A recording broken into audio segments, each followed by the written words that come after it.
Students, आज के numerical को स्टार्ट करते हैं। आज हम 13.1 न्यूमेरिकल करेंगे।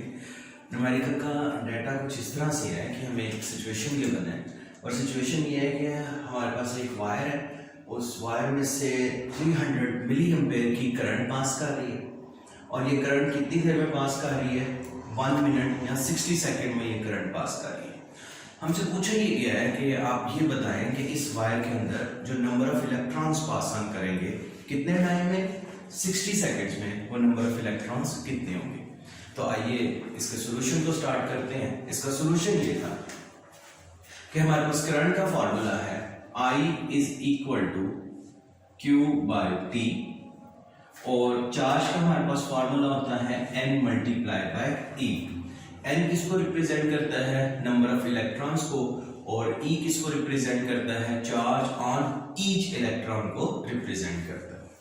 तो यहां अगर हम Q की वैल्यू पुट करें तो I किसके इक्वल हो जाएगा? NE by T। और हम लोगों ने किस चीज को फाइंड आउट करना है? हम लोगों ने नंबर ऑफ इलेक्ट्रॉन्स को फाइंड आउट करना है। तो नंबर ऑफ इलेक्ट्रॉन्स किसके इक्वल हो जाएंगे?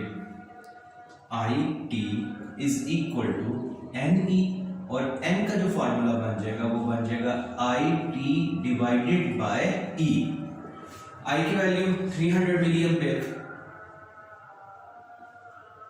माइनस 3, टाइम कितना लग रहा है? 60 सेकेंड मल्टीप्लाई बाय 60, और इलेक्ट्रॉन के ऊपर जो चार्ज होता है E, उसका आंसर होता है 1.6 into 10 raise to power minus 19 coulomb.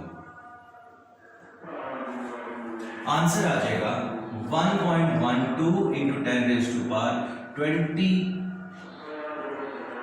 Electrons. तो यहां पर न्यूमेरिकल खत्म हुआ।